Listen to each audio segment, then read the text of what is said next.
자, 오늘 말씀 제목이 세우시는 하나님입니다. 자, 오늘 말씀을 들으면서 두 가지가 마음에 이루어졌으면 좋겠어요. 첫째는 야긴과 보아스를 내 마음에 세우는 것. 또 하나는 내가 세우는 사람인지 허는 사람인지를 돌아봤으면 좋겠습니다. 나는 세우고 있는가? 무너뜨리고 있는가? 나는 내 신앙과 우리 가정과 우리 교회를 세우고 있는가? 흔들고 있는가? 무너뜨리고 있는가? 나는 세우는 자인가? 허는 자인가? 마귀는 허는 자입니다. 그러니까 우리는 둘 중에 하나입니다. 하나님께 쓰임받아서 세우든지 마귀에게 속아서 헐든지 우리는 둘 중에 하나의 삶을 사는 거예요. 그러면 여러분 이렇게 말할 수도 있죠. 목사님, 저는요 하나님께 쓰임받는 것도 아니지만 마귀에게 쓰임받지도 않아요. 내가 봉사도 안 하지만 그렇다고 죄도 안 지어요. 그런 분 계시죠? 그것도 허는 자입니다. 신앙에 회색지대는 없습니다. 신앙에 중립은 없어요. 주님께 쓰임받지 않는다면 죄송합니다. 그건 다른 영에게 쓰임받고 있다는 확실한 증거입니다. 아가서 2장 15절에 우리를 위하여 여우 곧 뭐라고요? 포도원을 허는 작은 여우를 잡으라. 포도원의 꽃이 피었음이니라. 아가서 2장 15절 말씀이죠. 자, 마귀가 무엇으로 교회를 헐고 무엇으로 가정을 헐고 무엇으로 우리 신앙을 허냐면 작은 여우로요. 이 작은 여우를 작은 죄라고 보시면 됩니다. 왜 작다라고 했을까요? 왜 작은 여우가 포도원을 허는 걸까요? 물론 이유는 이겁니다. 과거에는 들짐승이 많았기 때문에 포도원을 만들어 놓고 담을 쌓거든요. 근데 그 담을 돌로 만들었기 때문에 빈틈이 생겼겠죠. 근데 그 틈 공간이 작아요. 그러니까 큰 여우는 못 들어가요. 작은 여우가 들어가려고 몸부림치다가 돌이 하나씩 톨톡 떨어지는 거예요. 그렇게 무너진다는 의미입니다. 그러나 우리에게 교훈은 우리가 죄를 지으면서도 심각하게 생각하지 않는 것들이 있단 말이죠. 죄뿐만이 아닙니다. 생활 속에서 이게 반드시 고쳐야 될 것인데 우리는 그걸 크게 심각하게 생각하지 않고 고치질 않아요. 그것들이 우리 신앙을 무너뜨리고 그것들 때문에 가정이 무너지고 그것들 때문에 교회가 무너진다는 겁니다.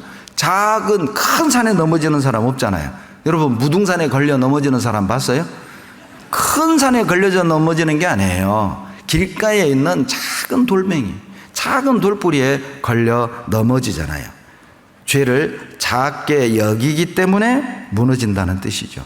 또 생활 속에서 우리가 문제가 있는 것인데도 심각하게 생각하지 않고 이런 거 다 그런데 이럴 수 있지 교제 안 나갈 수 있지, 기도 안 할 수 있지, 성경 안 읽을 수 있지, 바쁜데 나 유튜브로 들어, 이렇게 생각하는 것들이 있잖아요. 그것들이 우리 신앙을 무너뜨리는 거예요. 그것들이 우리 가정을 무너뜨리는 거예요. 그것들이 교회를 무너뜨린다니까요. 자, 여러분 노트에다가 한번 써봐요. 나의 작은 여우. 내가 작게 여기는 죄는 무엇인가? 내가 생활 속에서 작게 여기는 건 무엇인가? 혹시 묵상을, 기도를, 교제를, 봉사를, 학예수양에 참여하는 것을 혹시 내가 작게 여기지는 않는가? 못 할 수 있지, 안 갈 수 있지, 바쁜데 일 있는데 작게 여기지는 않는가? 그것 때문에 넘어지는 거예요. 그것 때문에 무너지는 겁니다. 작게 여기는 것에 충성해 보십시오. 반드시 점점 세워질 겁니다. 내 신앙도 세워지고 우리 가정도 세워지고 부부관계도 세워지고 부모 자식 관계도 좋아지고 교회 안에서 형제자매들과의 관계도 풀어지고 그리고 봉사하면서도 그 문제를 극복해 갈 수 있어요. 내가 작게 여기는 그것에 충성해 보세요.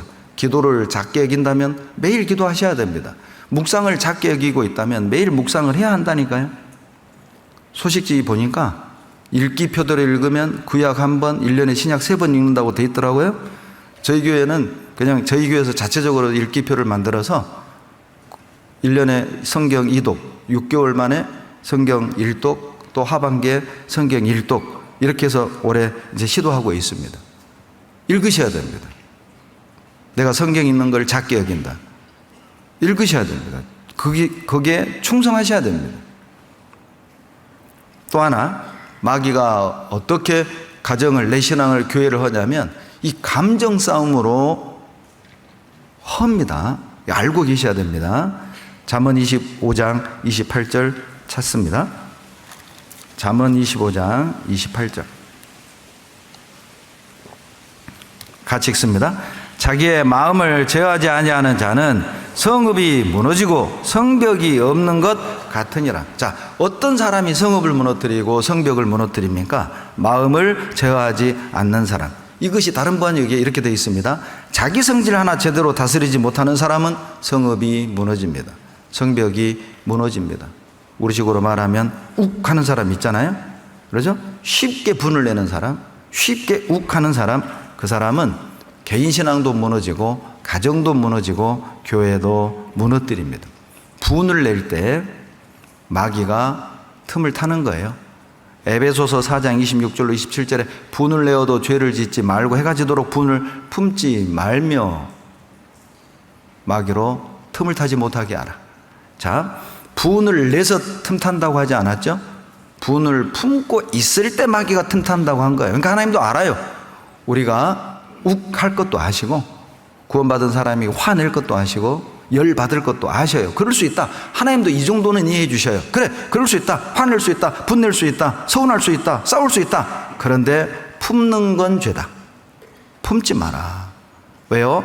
그 분을 품고 하루를 지나면 반드시 마귀가 틈 탄다는 겁니다.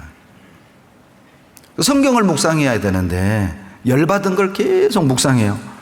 그날 있었던 일 계속 밤에 잠 안 자고 되새기고 새김질을 하고 말씀을 새김질해야 되는데 서운한 거, 당한 거, 열받은 거, 분이 나는 거 나한테 그래? 감히 김자매가? 감히 이 형제가 나한테? 막 이걸 계속 묵상하는 거예요. 그러니 틈타죠. 그러니 그 형제하고 그 역이 되기 싫고 그 자매하고 같은 봉사 부서가 되기 싫고 심하면 교회도 옮기고 싶고. 평택 집값 쌉니다. 이게 이제 틈 타는 거예요, 마귀가. 네. 감정 싸움입니다. 여러분, 마귀의 최고 작전이 뭔지 아세요? 마귀의 최고 작전, 가정을 헐고 교회를 하는 최고의 작전, 너희들끼리 싸워라. 너희들끼리 싸워. 누가복음 11장 17절입니다. 누가복음 11장 17절.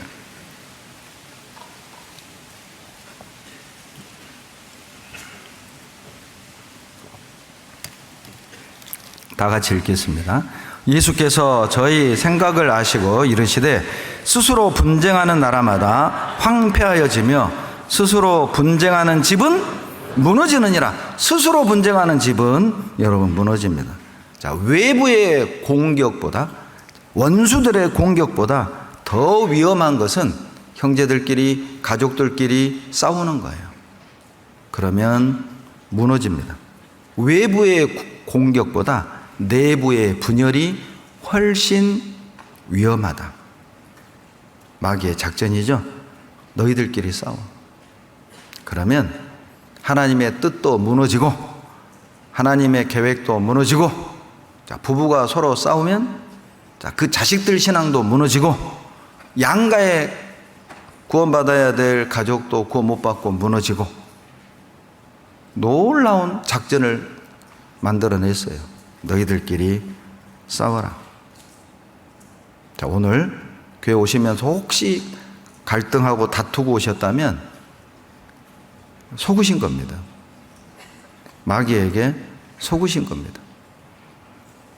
야고보서 3장 14절로 15절에 너희 속에 독한 시기와 다툼이 있으면 자랑하지 말라. 이러한 지혜는 위로부터 내려온 것이 아니요 세상적이요 정욕적이요 마귀적이라고 그랬거든요.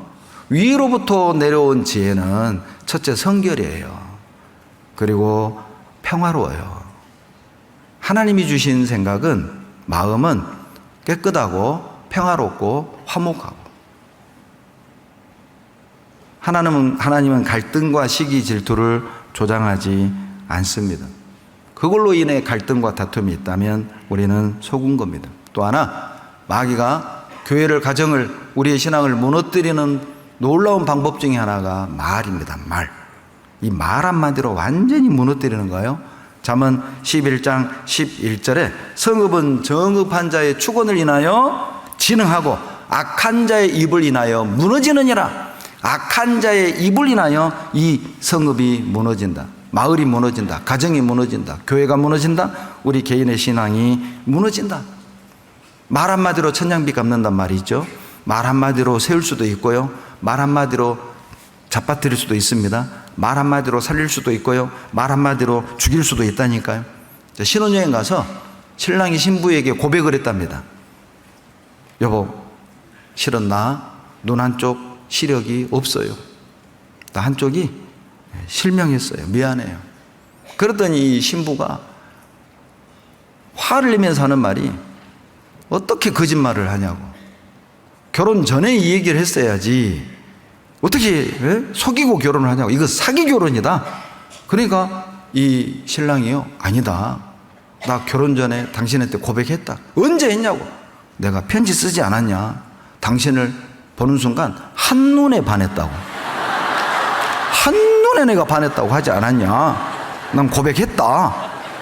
자, 여러분 대답해봐요. 자, 이혼했을까요? 같이 살았을까요? 자, 여러분은 어떻게 말을 하고 있습니까? 부부간에. 세우는 말, 살리는 말, 그 말을 하셔야 돼요. 놀랍지 않아요? 만약 신랑이 이렇게 받아쳤다면, 뭐 나는 뭐 좋아서 한 줄 아냐? 이러면 끝난 거죠. 그러면 돌아올 수 없는 강을 넘어간 거예요. 말은 세우는 말을 하셔야 돼요. 살리는 말을 해야 돼요. 말은 그렇게 하는 거예요. 사고 나서 누워있는, 병원에 누워있는 오른쪽 발에 기부스하고 있는 형제를 찾아가서 그냥 첫 마디가 징계구만. 내가 그럴 줄 알았다. 조심해. 다음에는 왼쪽이다. 뭐 이런 거. 절대 이건 아니, 징계는 맞아요. 우리가 봐도 징계는 맞아. 그러나 본인이 징계라고 해야 됩니다. 내가 징계라고 하면 안 돼요. 본인이 징계라고 모르면 그건 징계 아니에요. 그분은 더 맞아야 돼요. 근데 그걸 우리가 그 징계다라고 하면 안 된다는 겁니다. 그냥 우리는 가서, 그 자매님 힘들겠네요. 형제님 힘들겠네요. 기도할게요. 털고 일어나세요. 누워있는 동안 말씀 듣고 찬양 듣고 위로받고 힘내세요. 이게 정상이잖아요. 세우는 말을 해야 합니다. 오래간만에 교회를 나왔는데 뭐라고 얘기해야 됩니까? 몇 년 만에 교회를 나왔어요. 우리 뭐라고 얘기해야 돼요? 자, 옆 사람이 3년 만에 나왔어요. 옆 사람 보고 시작. 그래, 그렇게 해야 된다니까요. 맞아요. 그렇게 해야 돼요. 그런데 3년 만에 온 형제한테 살아있었네? 이거 죽이는 거잖아요. 더 놀라운 거, 뭐하러 왔어? 뭐 이런 거. 살리는 말을 하셔야 됩니다. 어떤 할머니가 이슈랍니다. 제가 이제 라디오에서 들었는데, 유명한 연예인인데요. 제가 젊은 사람이라 모르겠더라고요. 나는 이미자, 뭐 남진 이런 거 말고는 모릅니다.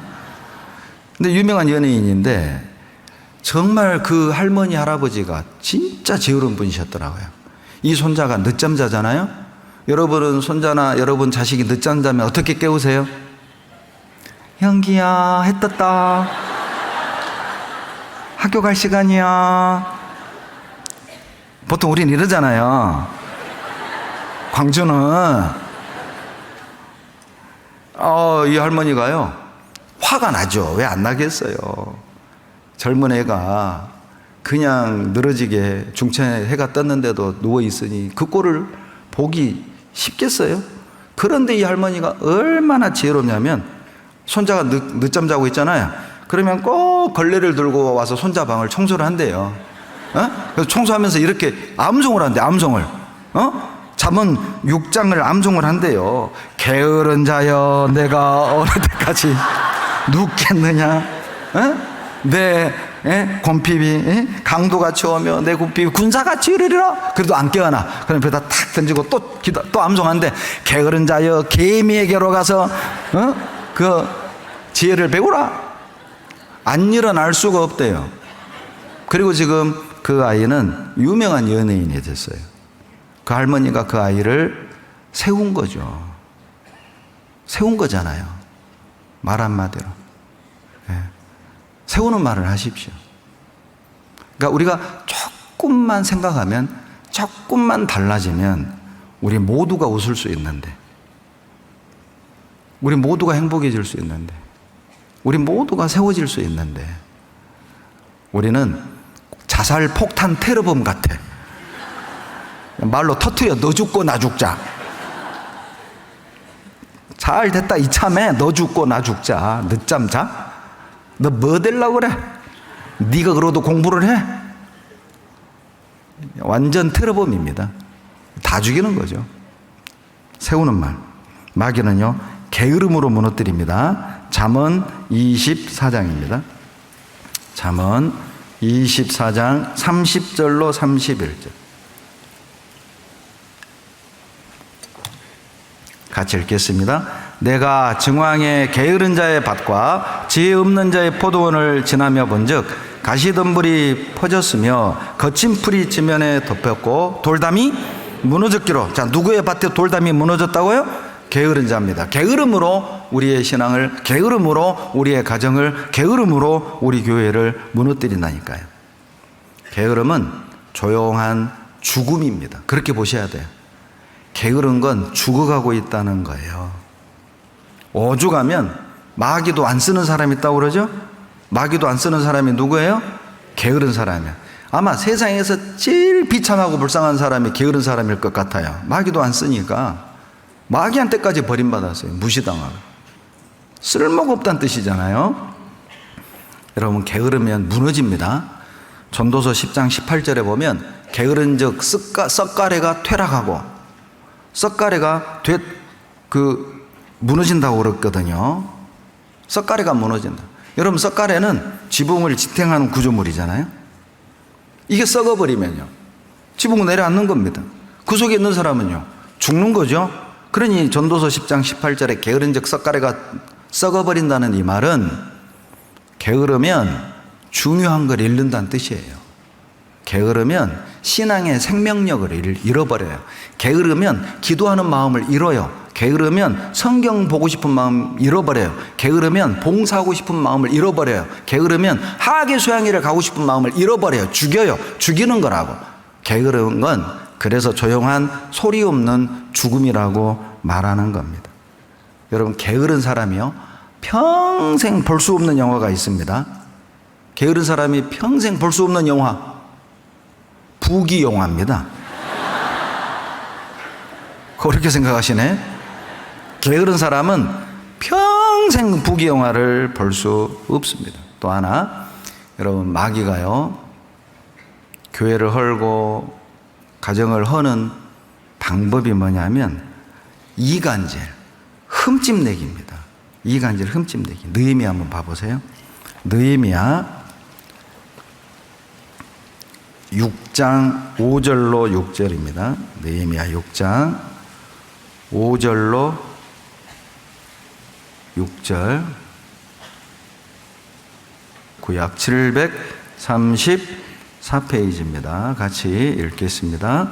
산발랏이 다섯 번째는 그 종자의 손에 봉하지 않은 편지를 들려 내게 보내었는데 그 글에 이르기를 이방 중에도 소문이 있고 가스무도 말하기를 내가 유다 사람들로 더불어 모반나에 하여 성을 건축한다 하나니 내가 그 말과 같이 왕이 되려 하는도다. 자, 이 내용은요, 느헤미야가 성벽을 재건하려 했잖아요. 그 공사를 이 산발랏, 도비야 이 사람들이 계속 회방을 하는 겁니다. 성벽을 건축하지 못하도록 여러 가지 방법을 동원해도 이게 안 되니까 이제 이 산발랏이 마지막 방법을 동원한 겁니다. 어떤 방법을 동원했느냐? 종놈 하나를 불러서요, 봉하지 않은 편지를 쥐어 들려주고 이 편지 느헤미야에게 갖다 줘라, 심부름을 시켜요. 의도적으로 붙이질 않았어요. 편지 내용은 뭐냐? 이거 내 말이 아니라 소문에 느헤미야 너가 성벽을 재건하는 것이 하나님을 경배하고 제사 지내기 위함이 아니라 너가 왕이 되려고 성벽을 재건한단다. 소문에. 그러니 만나자. 내가 너 도와줄게. 그리고 만나면 죽일 계획이었거든요. 그래서 의도적으로 봉하지 않은 편지를 종의 손에 들려 보낸 거예요. 왜 편지를 봉하지 않았을까요? 왜요? 읽게 하려고. 의도적인 거죠. 자, 종들 중에, 이 심부름 시키려고 많은 종들 중에 어떤 종을 선택했을까요? 말 많은 종. 그러죠? 말 많은 종을 불렀을 거예요. 그리고 가다가 분명히 이 종이 이 편지를 읽었을 것이고, 그리고 그 내용을 퍼뜨리길 원했던 거예요. 느헤미야를 흠집내기 위해서, 느헤미야를 이간질시키는 것이죠. 그렇게 공사를 저지하기 위함입니다. 전쟁통에 말이죠. 항상 이 적들의 공격 대상은 장교들입니다. 수년 전에 강원도 강릉에 무장공비 떴었죠. 그래서 그 잠수함 타고 왔다가 택시기사한테 들켰잖아요. 좌초돼가지고. 그래서 이제 산으로 도망가고 북한으로 가다가요. 이 난파 간첩들이요. 무장공비들이요. 우리 그 당시 군인들 계급이 노란색이었습니다. 눈에 잘 띄는 겁니다. 그러니까 전부 다 소령, 중령만 보고 쏴서 죽이는 거예요. 그 사건을 계기로 계급장이 다 검은색으로 바뀐 겁니다. 이 리더들을 죽이면 이 작전 수립이 안 되잖아요. 진행이 안 되잖아요. 마귀는 그 방법을 아는 겁니다. 여러분, 목회자의 명예를 손상시키잖아요. 그 목회자가 감당한 사명을 무너뜨릴 수가 있습니다. 그러니까 항상 목회자를 공격하는 거예요. 루머를 만들고 이런다네 저런다네. 예? 저도 광주에서 10년 제가 부사역자로 있을 때 저에 대한 얘기도 제가 들은 적이 있어요. 배 목사가 광주 와가지고 집 3채 샀다네 뭐 이런 루머. 그 집 좀 알려주세요. 그런데 저를 더 슬프게 했던 건 그 루머를 퍼뜨린 사람이 아니에요. 그 루머를 듣고 믿는 사람들이었습니다. 어쩐지 배 목사 얼굴에 기름기 오르더라. 충격이었습니다. 지금은 웃으면서 얘기할 수 있습니다. 자, 여러분도 신앙생활 하다 보면 여러 가지 이야기를 듣게 될 겁니다. 원래 앞서서 일하는 사람은 그걸 각오하고 가는 거예요. 없을 수 없습니다. 배가 속력을 빨리 내면 낼수록 배를 때리는 파도는 셀 수밖에 없어요. 파도를 맞지 않는 방법은 간단합니다. 전진하지 않으면 됩니다. 파도가 치는 대로 흘러가면 됩니다. 그러나 교회는 그럴 수 없습니다. 파도를 맞아야 하고 파도를 가르고 가야 합니다.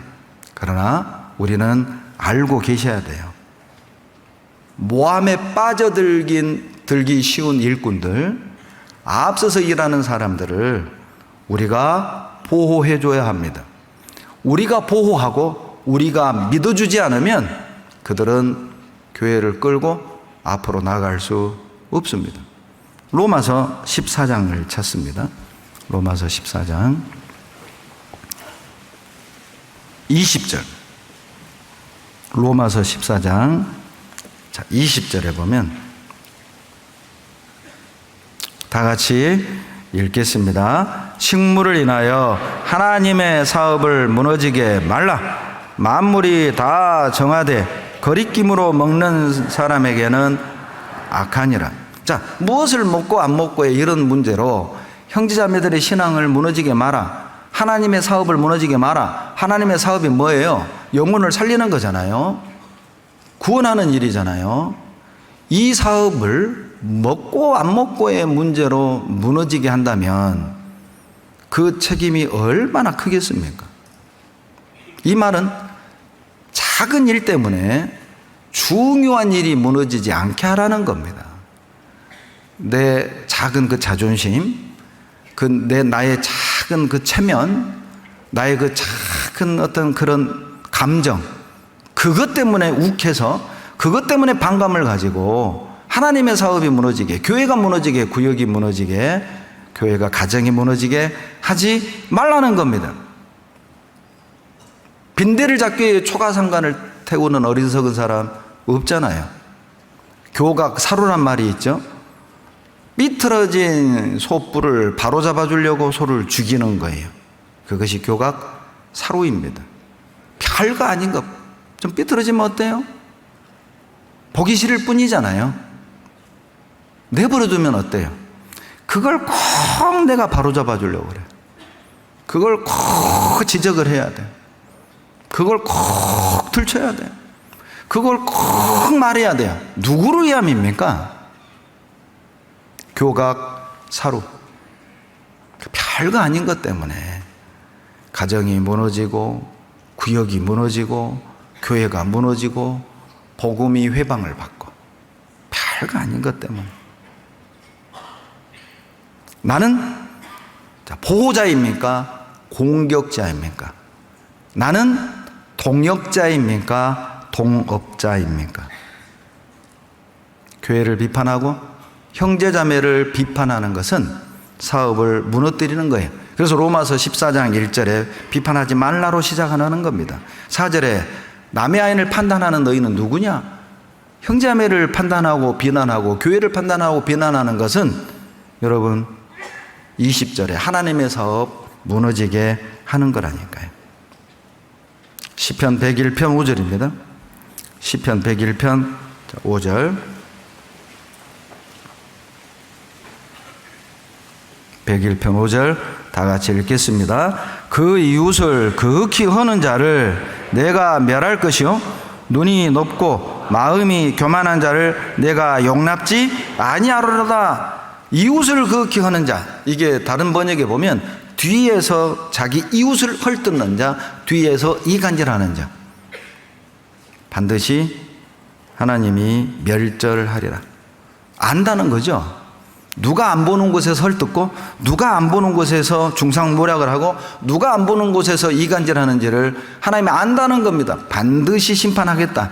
그 책임을 반드시 묻겠다. 하나님의 사업을 무너지게 한 그 책임을 묻겠다. 하나님의 말씀을 회방받게 한 그 책임을 묻겠다는 겁니다. 그러니 우리는 남의 말 안 하는 게 좋습니다. 그냥 칭찬만 하는 게 좋습니다. 위로만 하는 게 좋습니다. 그것이 나에게 정말 안전한 거예요. 안전해. 가장 무서운 무기는 시기 질투입니다. 우리 신앙을 무너뜨리고 가정을 무너뜨리고 교회를 무너뜨리는 최고 무서운 게 시기예요. 시기. 여러분 사도행전 7장 9절에 보면 형들이 요셉을 시기하여 팔았다고 나옵니다. 그 집안이 풍비박산 난 거잖아요. 형제간의 시기 질투 때문에. 그렇잖아요. 마태복음 27장 18절에 보면은 이 종교 지도자들이 시기하여 예수님을 죽는데 내어줬다고 말씀하고 있어요. 시기 때문에 예수님을 죽인 거잖아요. 그러죠? 사도행전 13장 45절에 보면 유대인들이 시기가 가득하여 바울을 비방했다고 되어 있어요.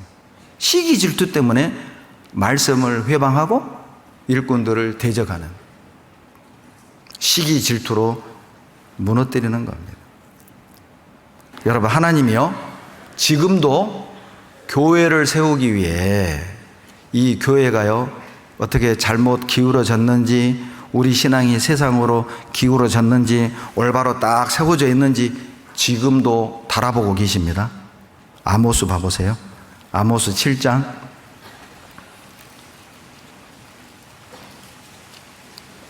아모스 7장 7절로 9절입니다.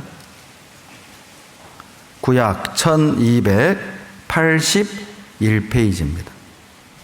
제가 읽습니다. 또 내게 보이신 것이 이러하니라. 다림줄을 띄우고 쌓은 담 곁에 주께서 손에 다림줄을 잡고 서셨더니 내게 이르시되 아모스야 내가 무엇을 보느냐? 내가 대답하되 다림줄이니이다.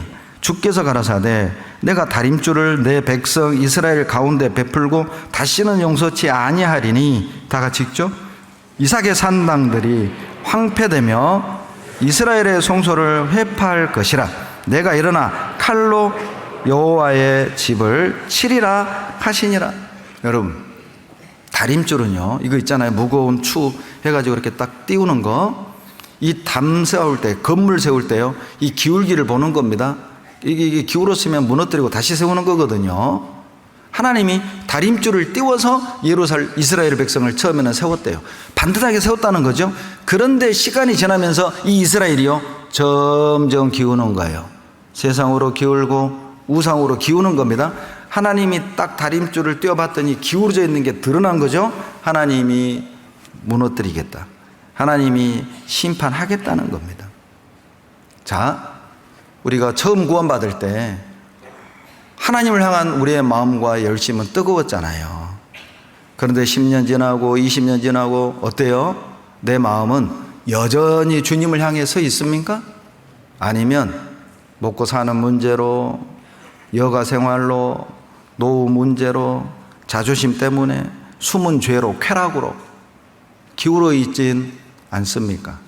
그래서 하나님이 우리의 마음을 다림줄을 띄워서 어디로 기울었는지를 보는 거예요. 혹시라도 죄 가운데 세상으로 육신으로 기울면 하나님이 무너뜨리고 다시 세우는 거예요. 사사기 9장 3절에 보면요, 기드온의 아들 아비멜렉이 자기 형제들 70명 죽여버리잖아요. 그 죽이는 일에 세겜 사람들이 도와줍니다. 그리고 거기서 막내 요담만 살아남아서 그 유명한 나무 우화 얘기가 나오는 거예요. 그런데 세겜 사람들이 아비멜렉을 도와 70명을 죽일 때 성경 기록이, 주님은 이렇게 말씀하십니다. 사사기 9장 3절에 그들의 마음이 아비멜렉에게로 기울어서, 이렇게 말씀하셔요. 세겜 사람들의 마음이요, 아비멜렉에 기울었어요. 왜? 고향 사람이거든요. 절대 교회 안에서 그런 거 따지지 마세요. 고향이 어떻고 어디 학다리 고등학교 몇 회요? 나도 학다리인데? 절대 그런 거 따지지 마세요. 육신의 혈연 그런 거 따지지 마세요. 그 중요하지 않습니다. 세겜 사람들 마음이 아비멜렉에게 기울어서 70명의 기드온 아들들을 죽였어요. 마음이 기울면 여러분, 우리의 운명은 딱 정해집니다. 기우는 쪽으로. 잠언 2장 18절 보시죠. 잠언 2장 18절. 다 같이 읽겠습니다. 그 집은 사망으로, 그 길은 음부로 기울어졌나니. 음부로 기울어졌다는 말이 뭐예요? 우리 마음이 기울어진 쪽으로 우리의 운명은 결정나는 거라니까요. 그러니 여러분, 오늘 이 말씀이 다림줄입니다. 자, 내 마음이 어디로 기울었는지 말씀으로 기울여야 됩니다. 교제와 봉사로 기우는 게 맞아요. 시편 119편 찾겠습니다. 119편 112절입니다. 119편 112절. 112절 다 같이 읽겠습니다. 내가 주의 율례를 길이 끝까지 행하려고 내 마음을 기울였나이다. 여러분, 우리가 마음을요, 교회 쪽으로, 마음을요, 말씀 쪽으로, 마음을요, 하나님 쪽으로 다 기울잖아요. 끝까지 갈 수 있어요. 끝까지 갈 수 있어요. 자, 오늘 말씀을 듣고, 야, 내 마음이 잘못된 곳으로 기울어졌구나, 육신으로 기울어졌구나, 염려로 기울어졌구나, 세상으로 기울어졌구나, 다시 세우셔야 됩니다. 야긴을 기억하십시오.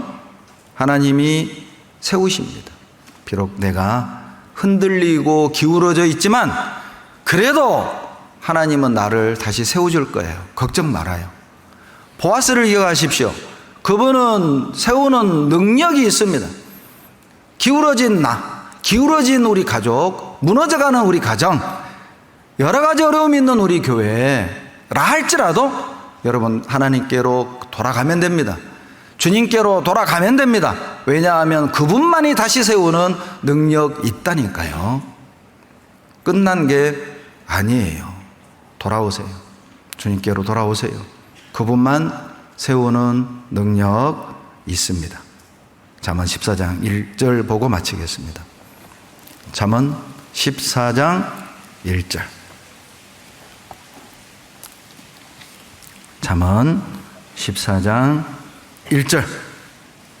다 같이 읽겠습니다. 무릇 지혜로운 여인은 그 집을 세우되 미련한 여인은 자기 손으로 그것을 허느니라. 두 여인이 나오죠. 지혜로운 여인, 미련한 여인. 지혜롭고 미련의 기준은 뭐냐? 세우면 지혜로운 여인, 무너뜨리면 미련한 여인. 왜 무너뜨리는 사람이 미련한 겁니까? 마귀에게 쓰임 받는데도 모르니까 미련한 거잖아요. 자, 그러면 이제 나에게 물어보세요. 나는 세우는 사람입니까? 허는 사람입니까? 세워가십시다. 주님 곧 오십니다. 우리 세워갑시다. 기도하겠습니다.